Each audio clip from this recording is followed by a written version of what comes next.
రాక్షస క్రీడ అన్నారు కదా, ఆ రాక్షస క్రీడగా మీరు దాన్ని అభివర్ణించేంతగా మీ జీవితంలో ఎప్పుడైనా ఏమన్నా జరిగాయా? నాకు ప్రత్యేక వ్యక్తిగత అనుభవాలు చాలా ఉన్నాయి. అంటే నేను డిటీరియేషన్ చూస్తున్నాను. ఓకే. నేను ఉద్యోగం చేరినప్పుడు ఈ రోజు నాటికి, అంటే ఫర్ ఎగ్జాంపుల్ నాకు ఎమ్మెల్యేగా పోటీ చేయాలనుంది. నేను 23 సంవత్సరాలు అద్భుతమైన బ్యూరోక్రటిక్ అనుభవం. మిగతా ఐఏఎస్లా కాకుండా, ఇప్పుడు ఈ నార్త్ ఇండియా ఐఏఎస్లు వాళ్ళ కాకుండా నేను ప్రజలతో ఎక్కువ మమేకమే బతికాను. ఫీల్డ్ పోస్టులు చేశాను. ఆ డైనమిక్స్ అన్నీ తెలుసు, చదువుకున్నాను, మాట్లాడతాను. ఆ సామాజిక స్పృహ ఉన్న మనిషిని నేను. నాకు మీరు సీట్ ఇస్తారా? ఫస్ట్ క్వశ్చన్ ఏంటి? కులం కూడా మాట్లాడేద్దాం. నేను బ్రాహ్మణ్ణి. బ్రాహ్మణ్ ఓట్లు ఎక్కువగా ఉన్న నియోజకవర్గాలు ఏమున్నాయి? ఏ నియోజకవర్గాలు ఇవ్వాలి మరి నీకు? ఈ లెక్కలు ఉంటాయి. తర్వాత ఇప్పుడు ఎంత తీసుకొచ్చి డిపాజిట్ చేస్తావు? రెండో ప్రశ్న.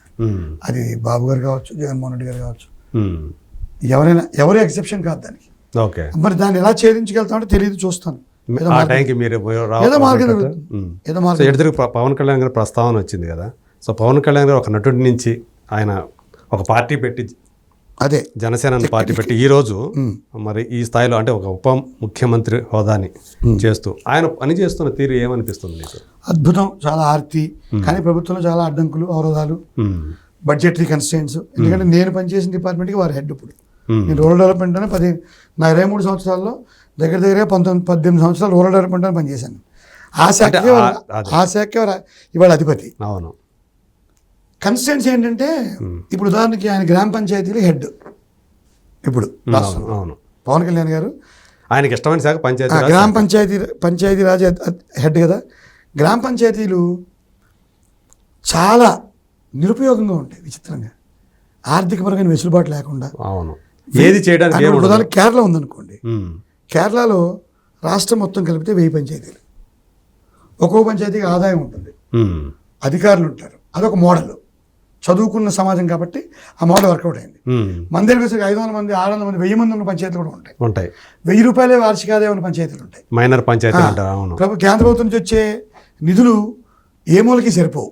గట్టిగా మాట్లాడితే పారిశుద్ధ్య, నేను డిస్ట్రిక్ట్ పంచాయతీ ఆఫీసర్గా పనిచేశాను, జిల్లా పంచాయతీ అధికారి.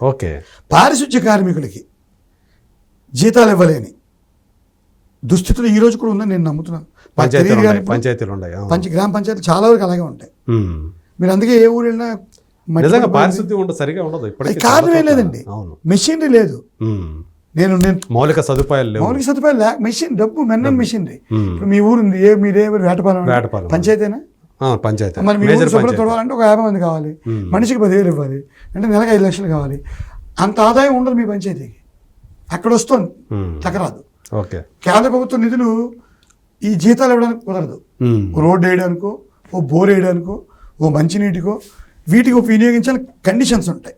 ఫైనాన్స్ కమిషన్ నిధులు కానీ, పెర్ క్యాపిటా గ్రాంట్స్ కానీ, ఈ నిధులన్నింటినీ కొన్ని పనులకే వాడాలి. అందువల్ల చాలా కష్టమైన శాఖ తీసుకున్నారు, చాలా కష్టమైన శాఖ ఎంచుకున్నాడు ఆయన. మీరు ఇంతకు అడిగారు పవన్ కళ్యాణ్ గారి జీవితం కూడా యూత్ తెలుసుకోవాలి. ఎందుకంటే 2 సీట్లలో ఆయన ఓడిపోయి, పార్టీ ఓడిపోయి, నోవేర్. ఆ రోజు నేను వకీల్ సాబ్ షూట్లో ఉన్నాను ఆయనతో.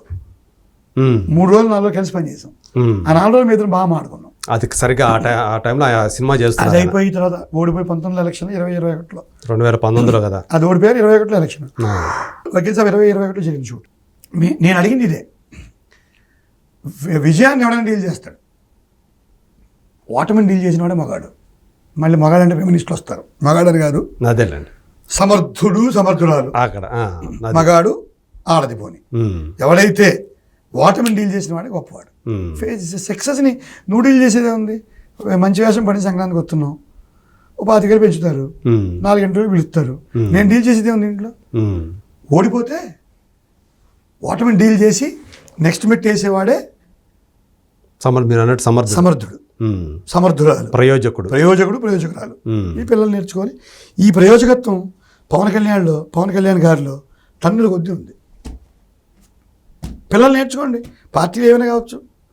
ఏమరి అంత పోరాటం, అంత యుద్ధం నేర్చుకోండి. యూత్ చిన్న చిన్న విషయాలకి ఆత్మహత్యలు, జీవితంతో రాజీ పడిపోవడం అవసరం లేదు. అదే ఇప్పుడు ఈ కూటమి కంటిన్యూ అవుతుందా, సఫలం అవుతుందా, పూర్తి కాలం ఉంటుందా? రాజకీయంగా ఆ చర్చల్లోకి మనం వెళ్ళడం అనవసరం. బట్ కృషి చేస్తున్నారు గట్టిగా. అదే థింగ్స్ని అండూ చేయడానికి, గతంలో చేయడానికి కొన్ని తప్పుల్ని కరెక్ట్ చేయడానికి పని చేసుకుంటున్నారు.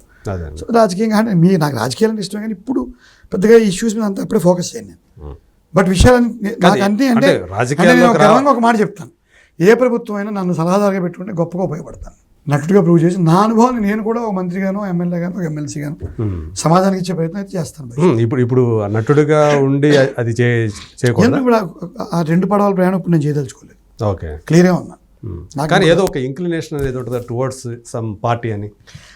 నేను టీడీపీ సైడ్ నా ఇంక్లినేషన్ ఉండేది మొదటి నుంచి, మారలేదు అటు ఇటుగా. మొదటి నుంచి నేను తెలుగుదేశం వైపు నా ఇంక్లినేషన్ ఉండేది మొదటి నుంచి. ఓకే, అంటే చంద్రబాబు నాయుడు గారి నాయకత్వం మీద, నాకు అయితే ఎన్టీఆర్ గారి మీద అభిమానమా? ఎన్టీఆర్ గారు అభిమానాన్ని, చంద్రబాబు గారితో పనిచేశాను నేను ఓకే ఎక్కువ సంవత్సరాలు. సో నాకు చంద్రబాబు గారి మీద ఎన్టీఆర్ అభిమానాన్ని కాదు. మీరు వ్యక్తిగతంగా ఆయన కూడా బాగా పరిచయమే కదా? బాగా పరిచయం చంద్రబాబు గారు. అదే బాగా పరిచయం. సో ఒకవేళ మళ్ళీ అంటే ఫ్యూచర్లో ఇన్ ఫ్యూచర్ అంతే నేను నాకు ఆశ అయితే, రాజకీయమైన ఆశ అయితే నాకు ఉంది స్థిరంగా.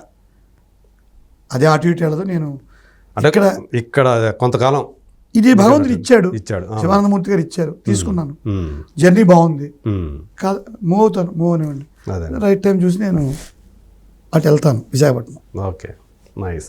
ఇప్పుడు ఇమీడియట్గా మీరు రిలీజ్ అవ్వబోతున్నటువంటి ఒక క్రేజీ ఫిల్మ్ అంటే ఏం చెప్తారు? సారంగపాణి జాతకం. ఓకే, సమీప భవిష్యత్తులో ఇది రిలీజ్ కాబోతుంది. చాలా క్రేజీ ఫిల్మ్. సో మీకు మళ్ళీ సంక్రాంతికి వస్తుంది, చాలా పేరు తీసుకొచ్చే సినిమా అండి. చాలా పేరు తీసుకొస్తుంది, చాలా బాగుంది నా పాత్ర. అదే, సో దాన్ని బట్టి అర్థమైపోతుంది మీరు దాన్ని అంత ఎక్సైట్మెంట్. చాలా ఎక్సైట్మెంట్. మీరు అడిగితే చెప్పకూడదు, ఇంటి గారు తిడతారు. అదే బోర్డు చెప్పాలి, డైలాగ్ కూడా చెప్పాను, అంత బాగుంటుంది. చెప్పారు ఆయన కూడా. నాకు ఏముంది, కథ మాత్రం చెప్పలేదు కానీ మిగతా విషయాలన్నీ అదే డైలాగ్ కూడా రెండర్ చేసే అంత ఉత్సాహంగా ఉంది ఆ సినిమా మీద. ఒక డైలాగ్ చెప్పండి. సినిమా చాలా బాగుంటుంది. బాడీ లాంగ్వేజ్, మంచి డైలాగ్స్ కూడా ఉండే అనమాట. అద్భుతమైన వేషం అండి, గొప్పగా డిజైన్ చేయబడి. కొడుకుతోటి మీకు మధ్య గొడవ ఉంటుంది, నడుస్తుంది. అదే తండ్రి కొడుకుల చిన్న సంఘర్షణ, ఆ జాతకాల గురించే ఉంటుంది. దాని చుట్టూ మీరేమో రాసులు ఇవన్నీ ఏమి నమ్మరు కదా, వ్యక్తిగతంగా నమ్మరు, సినిమాలో నమ్మరు. ఇది అలాంటి సినిమాయే కదా, అలాంటి కాన్సెప్ట్ బాగుంటుంది. మంచి సంఘర్షణ ఉంటుంది కొడుకుకి తండ్రికి. Okay, beautiful movie.